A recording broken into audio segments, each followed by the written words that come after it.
అన్నింటికన్నా గొప్ప పుణ్యం ఏంటో తెలుసండి? ఆపదలో ఉన్నవాడిని ఆదుకోవడం, అవసరాలు ఉన్నవారికి అవసరాలను తీర్చడం,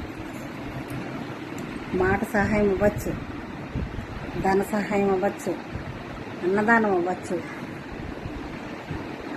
ఏదైనా సరే అవతల వ్యక్తికి లాభం ఉండాలన్నమాట. వాళ్ళ ఆపదలు ఉన్నప్పుడు ఆదుకునేటట్టు ఉండాలి, అవసరాలు తీర్చినట్టు ఉండాలి. ఇటువంటివన్నీ కూడా అభిషేకాల కన్నా, నోములు వ్రతాల కన్నా ఎక్కువగా పుణ్యాన్ని ఇస్తాయి అన్నమాట. అసలు అభిషేకాలకి పూజలకి వాటి అంతరార్థం ఏంటంటే జనరక్షణ కోసమే కదా. లోక సంస్థ సుఖినో భవంతు.